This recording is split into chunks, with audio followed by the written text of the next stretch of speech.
आचार्य की प्राप्ति भगवान की कृपा से होती है, इसीलिए भगवान में और आचार्य में भेद बुद्धि नहीं रखनी चाहिए। गोस्वामी तुलसीदास जी महाराज भी कहते हैं कि संत भगवंत अंतर निरंतर नहीं। संत में और भगवंत में अंतर नहीं। संत भगवंत अंतर निरंतर नहीं। श्री नारद जी महाराज नारद भक्ति सूत्र में भी कहते हैं कि तस्मिन तज्जने भेदा भावात। तस्मिन माने उस परमात्मा में, और तज्जने जो उसके अपने स्वजन हैं, भक्त हैं, संत हैं, आचार्य हैं, भेदा भावात उनमें भेद का अभाव है, अर्थात दोनों एक ही तत्व है। बंधुओं, श्री नारद जी महाराज तो भगवत स्वरूप हैं। नारद जैसे आचार्य की ध्रुव जी को प्राप्ति भई, और श्री नारद जी ने ध्रुव जी को मंत्र की दीक्षा दी। कौन सा मंत्र दिया? ओम नमो भगवते वासुदेवाय। इसी मंत्र का उपदेश किया। इस मंत्र का नाम है द्वादशाक्षर मंत्र। इसमें 12 अक्षर हैं। मंत्र का अर्थ क्या है? बोले ओम इत्ते का अक्षर ब्रह्म। ओम का अर्थ है ब्रह्म। नमो का अर्थ नमस्कार। किसको? बोले भगवते, भगवान को। कौन से भगवान को? बोले वासुदेवाय, जो भगवान वासुदेव। ओम नमो भगवते वासुदेवाय। ये मंत्र श्री नारद जी ने सतयुग में ध्रुव जी को दिया। वासुदेव शब्द का अर्थ है वसुदेव के पुत्र, वासुदेव भगवान कृष्ण। लेकिन द्वापर युग में भगवान वसुदेव के पुत्र बने तो वासुदेव कहलाए, और सतयुग में नारद जी ने यह मंत्र दिया ध्रुव को। तब बोले मंत्र तब था? बोले मंत्र अनादि है। और वासुदेव का अर्थ क्या है? बोले साधारण अर्थ तो यह है कि वसुदेव के पुत्र वासुदेव भगवान श्री कृष्ण। लेकिन विशेष अर्थ यह है कि वासनात् वासुदेवस्य वासितम भुवनत्रयम्। जो कण कण में वास करता है उस परमात्मा को कहते हैं वासुदेव। कण कण में वास करने वाले भगवान का नाम वासुदेव है। और इसी मंत्र का जप सतयुग में मनु और शत्रुपा ने भी किया था, नैमिषारण्य में जाकर के। 12 अक्षर मंत्र पुनि जपहि सहित अनुराग। वासुदेव पद पंकरुह दंपति मन अति लाग। और इस मंत्र का जब जप किया मनु और शत्रुपा ने, तो भगवान नैमिषारण्य में प्रकट हो गए। तुलसीदास जी महाराज वर्णन करते हैं कि भगत बछल प्रभु कृपा निधाना, और विश्ववास प्रगटे भगवान। इस मंत्र के जप से भगवान जब प्रकट हुए, भक्तवत्सल भगवान, तो गोस्वामी जी अगली पंक्ति में इस मंत्र की मानो व्याख्या कर रहे हैं कि कौन से भगवान प्रकट हुए।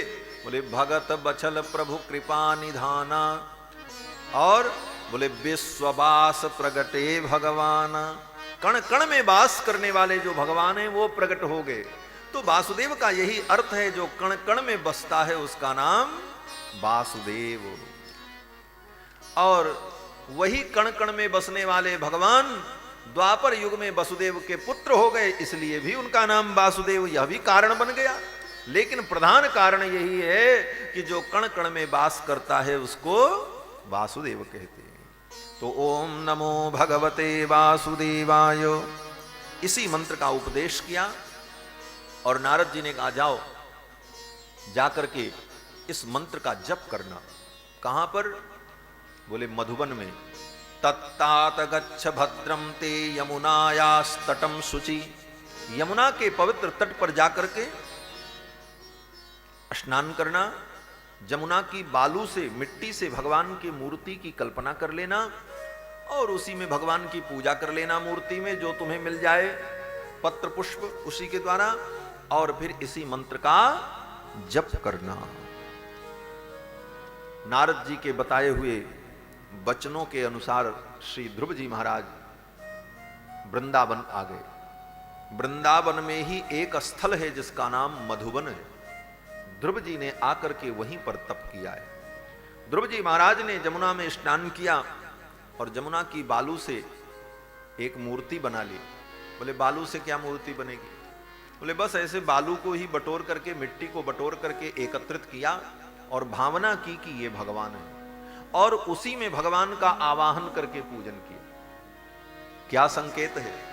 बोले संकेत ये है कि मूर्ति पूजा सनातन धर्म है। नारद जैसे आचार्य ने ध्रुव जैसे भक्त को सतयुग में मूर्ति पूजा की सलाह दी कि भले कोई मूर्ति न मिले तो बालू की ही मूर्ति बना करके पूजा करना, लेकिन पूजा तो मूर्ति में ही करना, क्योंकि मूर्ति पूजा सनातन धर्म है। अब ये अलग बात है कि आजकल के ज्ञानी तथा कथित बुद्धिमान लोग ये कहते हैं अरे भगवान तो कण कण में है, ये बुत परस्ती तो बेकार है, ये बुत की पूजा, मूर्ति की पूजा करना उचित नहीं है, ऐसा लोग कहते हैं। वो कहते हैं भगवान तो कण कण में है। बोले उन्हीं के कहने से उनकी बात का खंडन हो जाता है। जब भगवान कण कण में है तो मूर्ति में भी है, तुम्हें क्या आपत्ति है? भाई जो परमात्मा कण कण में विद्यमान है तो वो मूर्ति में नहीं है, ये तुम नहीं कह सकते। जो सब जगह है वो मूर्ति में भी है। अब रही बात कि फिर मूर्ति की ही पूजा हम क्यों करें, सब जगह पूजा करें? हाँ बात ठीक है, सब जगह पूजा की जा सकती है, लेकिन संभव नहीं है। क्यों संभव नहीं है? बोले पूजा वहां पर होती है जहां पर श्रद्धा होती है। भगवान तो नाली में भी है, भगवान तुम्हारे टॉयलेट में भी है, भगवान कहां नहीं है, लेकिन वहां तुम्हारी श्रद्धा नहीं होगी, वहां पूजा का भाव नहीं बनेगा। भगवान तो कण कण में है, अंतर वहिश्च तत्सर्वम व्याप्य नारायण स्थितः। भगवान कहां नहीं? भगवान अंतर बाहर सब जगह हैं, लेकिन जहां पर हमारी श्रद्धा होगी वहीं भगवान प्रकट होंगे। जैसे आग सब जगह है, बताओ आग कहां नहीं है? आप कहोगे महाराज कहीं तो नहीं दिखती। बोले सब जगह है, आग सब जगह है, लेकिन उस आग से दुनिया जलती नहीं। लेकिन उस आग को अगर श्रद्धा के द्वारा प्रकट कर दो, आग लोहे में भी है, एक लोहे को लेकर के दूसरे लोहे से रगड़ो आग पैदा हो जाए, लकड़ी को लकड़ी से रगड़ो आग पैदा हो जाए, हाथ को हाथ से रगड़ने लग जाओ हाथ में छाले पड़ जाएंगे, हाथ जल जाएगा। क्यों? बोले वहां भी अग्नि तत्व है। अग्नि तत्व हर जगह विद्यमान है, लेकिन उस अग्नि से संसार जलता नहीं। वो अग्नि किसी को जलाने में, किसी को ताप देने में समर्थ नहीं होती, लेकिन जब वही अग्नि प्रकट कर दी जाती है, जहां कहीं भी हम उस अग्नि को अपनी श्रद्धा के द्वारा, अपने श्रम के द्वारा प्रकट कर देते हैं, तो वो प्रकट अग्नि फिर सब काम करने लगती है। आप चाहे उस पे भोजन बनाओ, चाहे उससे अपनी ठंडी को दूर करो, चाहे आग लगाओ, कुछ भी करो, वो अग्नि आपके लिए प्रकट हो जाती है। उसी प्रकार भगवान तो कण कण में है, हरि व्यापक सर्वत्र समाना, प्रेम ते प्रकट हूं ही मैं जाना। किस प्रकार से? भगवान शंकर कहते हैं अग जग में सब रहित विरागी, प्रेम ते प्रभु प्रग कहीं जिमियागी। अग जग में सब रहित विरागी, प्रेम ते प्रभु प्रग कहीं जिमियागी। अग जग में सब। जैसे अग्नि सब जगह है, लेकिन प्रेम ते प्रकट हुई जिम आगी, उसी प्रकार भगवान कण कण में है, लेकिन जहां तुम्हारा प्रेम होगा, जहां तुम्हारी भावना दृढ़ होगी, वहीं भगवान प्रकट होंगे। इसलिए मूर्ति पूजा का विधान है। और जो व्यक्ति कहता है हम मूर्ति पूजा नहीं करते, वो झूठ बोलता है। बिना मूर्ति पूजा के तो ये सृष्टि नहीं चल सकती महाराज। सवेरे से शाम तक हम लोग मूर्ति पूजा ही तो करते हैं। बोले कैसे? बोले सवेरे उठ करके हम लोग स्नान करते हैं, मुंह धोते हैं, कपड़े पहनते हैं, ये सब क्या है? बोले तुम मूर्ति पूजा ही तो कर रहे हो, अपनी मूर्ति की पूजा कर रहे हो। क्यों? बोले तुम तो आत्मा हो, और आत्मा तो बहुत सूक्ष्म है। आत्मा कितनी सूक्ष्म है? वेद कहता है कि बालाग्र शतभागस्य शतधा कल्पितस्य च भागो जीवस्य विज्ञेयः ततो चान्त्याय कल्प्यते। बाल का जो अग्रभाग, बाल की नोक कितनी सूक्ष्म होती है, उसके 100 टुकड़े करो। बालाग्र शतभागस्य, और फिर एक टुकड़े का 100 टुकड़ा करो। शतधा कल्पितस्य च भागो जीवस्य विज्ञेयः। जीव उतना सूक्ष्म है, उतना सूक्ष्म नहीं होगा तो अनेक योनियों में जाएगा कैसे? अगर जीव का आकार प्रकार बड़ा होगा तो चींटी के शरीर में जीव कैसे घुसेगा? एक से एक ऐसे जीव हैं संसार में, ऐसी ऐसी योनियां हैं जिनको हम अपनी आंखों से नहीं देख पाते, दूरबीन के द्वारा, सूक्ष्मदर्शी के द्वारा देखा जाता है। लेकिन उन शरीरों में भी आत्मा होती है, चेतनता होती। तो आत्मा अगर इतनी सूक्ष्म नहीं होगी तो तत्त शरीरों में उसका प्रवेश कैसे होगा? इसलिए आत्मा को इतना सूक्ष्म स्वीकार किया गया। तो इतनी सूक्ष्म आत्मा को तुम कैसे नहलाओगे, कैसे खिलाओगे, क्या पिलाओगे, क्या पहनाओगे? बोले तो सवेरे से उठ करके शाम तक हम जो नहाते हैं, खाते हैं, पहनते हैं, क्या करते हैं? बोले उस आत्मा की ये जो मूर्ति है, पांच भौतिक मूर्ति, इसी को नहलाते हैं, इसी को खिलाते हैं, इसी को पिलाते हैं, और इस मूर्ति के अंदर विद्यमान वो आत्मा संतुष्ट होती है, आनंदित होती है। तो ये मूर्ति पूजा नहीं तो और क्या है? उसी प्रकार संसार ये जो दिख रहा है, संसार की हर वस्तुएं परमात्मा की मूर्ति हैं और कण कण में भगवान विद्यमान हैं। और जब कहीं पर हमारी श्रद्धा प्रकट होती है, हम वहां पूजन करते हैं, कुछ अर्पण करते हैं, श्रद्धा व्यक्त करते हैं, तो उसके अंदर विद्यमान जो अंतर्यामी परमात्मा है, वो परमात्मा संतुष्ट हो जाता है। यही पूजा विज्ञान है।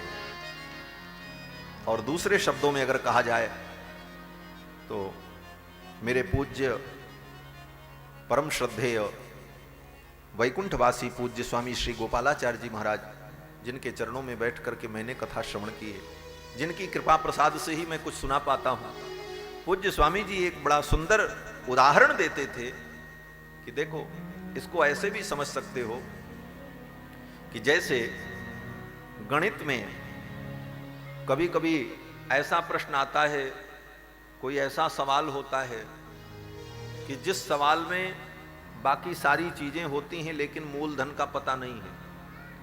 तो गणित में सिद्धांत क्या होता है?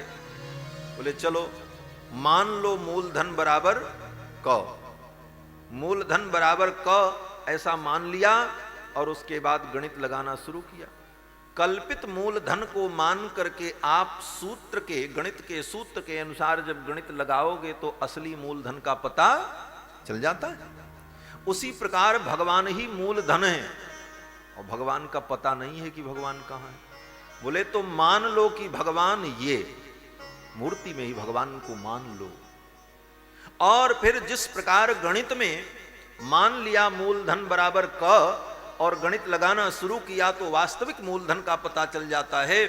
उसी प्रकार मूलधन परमात्मा का पता नहीं है तो मान लो कि हमारे भगवान ये, और प्रेम की गणित, श्रद्धा की गणित, भक्ति की गणित लगाते चले जाओ। तुम्हारी गणित अगर सही होगी तो इस कल्पित मूलधन से वास्तविक परमात्मा की प्राप्ति हो जाएगी, भगवान मिल जाएंगे। यही सिद्धांत है। श्री नारद जी ने ध्रुव जी को कहा कि बालू की मूर्ति बना लेना और वहीं पूजा कर लेना। ध्रुव जी महाराज ने जमुना में स्नान किया, बालू से मूर्ति बनाई और जो कुछ मिल गया, कंदमूल फल इत्यादि भगवान को अर्पित किया, पूजन किया। और पूजन करने के बाद कंदमूल फल भगवान को भोग लगा करके प्रसाद ग्रहण किया। भक्ति का सिद्धांत है कि भक्त को चाहिए कि बिना भगवान को भोग लगाए किसी भी पदार्थ का सेवन न करे। कुछ भी खाना हो तो भगवान को भोग लगाओ, बिना भोग लगाए भगवान को अर्पित किए किसी भी पदार्थ को नहीं खाना। और ये नियम अगर पक्का है तो बिना किसी प्रयास के भगवान मिल जाएंगे। तुम ही निवेदित भोजन करही प्रभु प्रसाद पटभूषण करही। और श्रीमद् भागवत में तो उद्धव जी कहते हैं कि उच्छिष्ट भोजिनो दासा तव मायाम जये मही। उच्छिष्ट भोजिनो दासाह, जो आपके दास आपके उच्छिष्ट का सेवन करते हैं, आपको भोग लगा करके आपको समर्पित करके प्रसाद पाते हैं, वो आपकी माया से तर जाते हैं, माया को जीत लेते हैं। इसलिए भगवान को बिना भोग लगाए ग्रहण नहीं करना। बोले तो क्या भोग लगाएं? बोले जो भगवान को विधि से भोग लगता हो उन्हीं पदार्थों को खाने का संकल्प करना, वही भगवान को भोग लगाना। बिना भोग लगाए कुछ ग्रहण नहीं करना चाहिए। ध्रुव जी महाराज भगवान को कंदमूल फल अर्पित करते और फिर वही पा लेते और पाने के बाद बैठ करके मंत्र का जप करते। ओम नमो भगवते वासुदेवाय।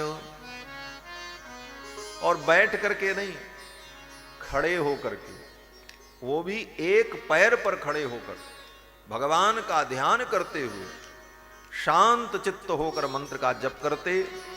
आइए इस मंत्र का हम लोग भी संकीर्तन कर लेते हैं, फिर आगे की चर्चा करेंगे। ओम नमो भगवते वासुदेवाय।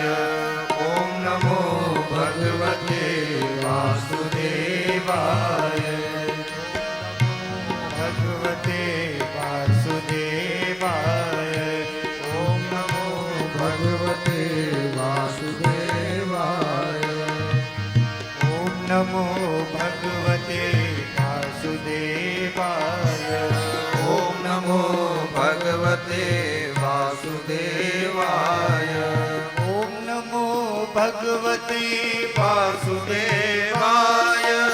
ओम नमो भगवते वासुदेवाय। ओम नमो भगवते वासुदेवाय। ओम नमो भगवते वासुदेवाय। ओम नमो भगवते वासुदेवाय। ओम नमो भगवते वासुदेवाय। ओम नमो भगवते वासुदेवाय। ओम नमो भगवते वासुदेवाय। वासुदेवाय कृष्णचंद्राय। वासुदेवाय कृष्णचंद्राय। वासुदेवाय कृष्णचंद्राय। वासुदेवाय कृष्णचंद्राय। वासुदेवाय कृष्णचंद्राय। वासुदेवाय कृष्णचंद्राय। वासुदेवाय कृष्णचंद्राय। वासुदेवाय कृष्णचंद्राय। ओम नमो भगवते वासुदेवाय। ओम नमो भगवते वासुदेवाय। ओम नमो भगवते वासुदेवाय। ओम नमो भगवते वासुदेवाय। ओम नमो भगवते वासुदेवाय। ओम नमो भगवते वासुदेवाय। वासुदेवाय कृष्णचंद्राय। कृष्णचंद्राय। बोलो श्री कृष्णचंद्र भगवान की जय। जय जय श्री राधे